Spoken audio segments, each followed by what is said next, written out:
I do have this question though, with the amount of people that you have in your home, do you allow like couples to stay in a room or no?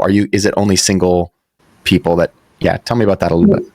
So the people that are moving out that I just referenced, they're a couple and we only let them move in because we knew them before, but no, we will never live with another couple ever again. Couples is something I would not suggest that anyone have.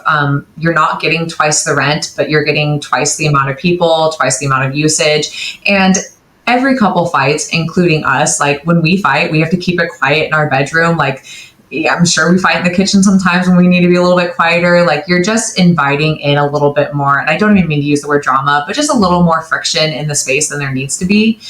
Even the couple that gets along the best has those little tips or talks to each other in a way that makes other people feel weird. Like, and I'm not saying necessarily that this couple did that, just that that's a pretty common thing with couples. And so no, we will never rent to couples again. And I don't suggest it to anyone else. I think that's really great advice.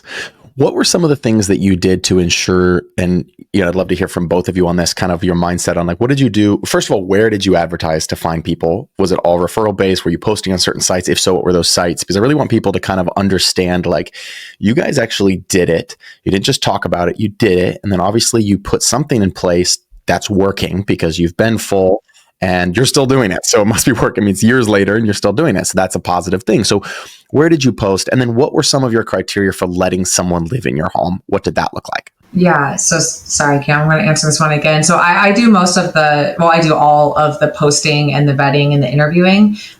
So when people first moved in, we had 4 friends and 2 people we didn't know move in. And then since then, I think I've gotten a total of 9 people that we didn't know. And a majority of those come through a website called roomies.com, which I absolutely love. It's free to use. It's kind of like a Tinder for roommates. Like you can actually see other people's profiles, and then you can like not necessarily swipe, but you can like click on people and see what their criteria is and something that's interesting about them. I posted on Facebook Marketplace, but I've never actually had someone come through Facebook Marketplace that ended up moving in. Weirdly enough, I've had 2 people come from Craigslist, and they are like, one of them has been here for 3 years. The other one's been here for 1.5 years. They're both like amazing roommates to live with.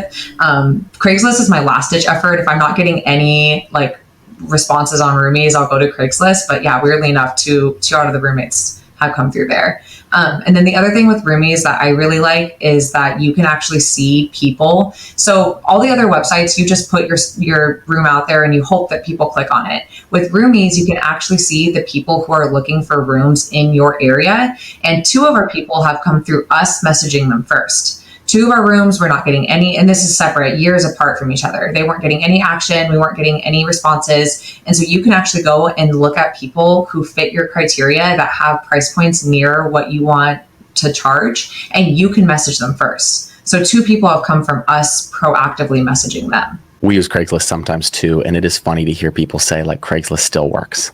It does. And you get a lot of weirdos for sure. Like most of it is weird. You get a weirder group of people, but like normal people still use Craigslist. It's just a little bit more few and far in between. But we've gotten 2 great roommates from there. Have you ever had a situation where you've had to confront a roommate? And if so, do you have any kind of playbook or advice for people, for someone who might be like a cancer in the home, so to speak, and what you would do about them or with them, or how you would handle those situations? Yeah, I have. I've had to have difficult conversations.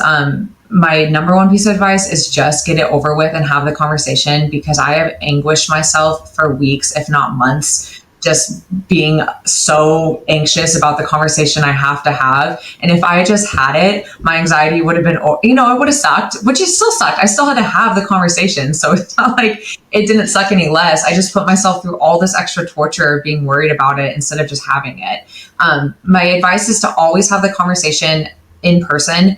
Don't do it over text message. And also don't do it in front of anyone else. It can be difficult with us. We have so many roommates that like, I can't really just like catch someone. It's more difficult to catch someone not in front of other people. So sometimes you have to ask them to like, meet you outside at a certain time, or ask them to speak privately. Don't ever like chastise or have a difficult conversation with someone in front of someone else. That's super rude and just unprofessional. So my advice is just do it. Just get the conversation over with. I feel like that's a great life lesson, because I've had some conversations that I've been pushing off, not roommate conversations, but just life conversations that I'm like, strategizing, trying to think about how to have them. And sometimes just have it. Yeah. Yeah, just do it. And obviously be empathetic. Like, this is their living situation too, like, you want to think about how they're going to take it, but you also have to think about how everyone else is feeling because of that person in the house. There's been certain situations that if it was just Cam and I think we would have just bit our tongues and put up with it if it's just us. But if you have multiple people in the house, like, you really need to think about the way it's affecting everyone else, and just know that you're doing it for them and not for yourself. Beautiful. Yeah, I'd love to ask this question. So first of all, so cool. I actually didn't know you had that many roommates in your house, but that's actually what we do, right? We have this, it's anywhere between 6 and 10 for us. And some people just go crazy when they hear us talking about 10 people, or 8 or 6 or 7 or 8 in the house. But just, you guys are just true living, breathing examples of, like, it's possible, it's working for you. You're in the house, you're having these difficult conversations that do come up sometimes. But I want to circle back around before we leave the part about, is there anything specifically you're looking for? Like, how do you vet them once you get those leads? Like, when they come in, how are you choosing what to say no to? How are you choosing what to say yes to? And are there any red flags that people need to watch out when they're vetting people that would come into their home, or if this is strictly just an investment property for them? Definitely. So either way, whether it's your home or someone else's, the first thing you need to do, and Cameron and I sat down and did this, is talked about our criteria. We did not want, which we did have some people move in with pets at the beginning. Then we decided, after those couple pets, no pets. So that was one of our rules. We came up with a credit score criteria.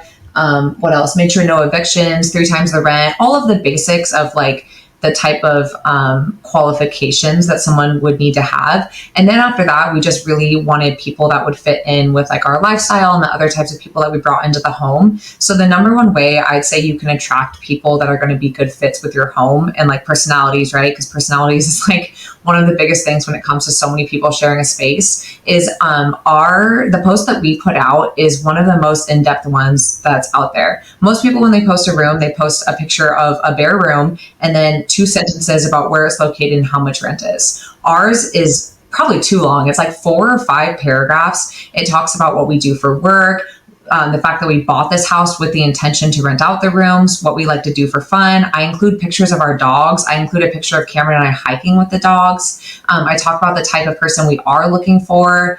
I don't mention an age range, but everyone in our house is between the young 20s to mid 30s. So we're all in about the same range.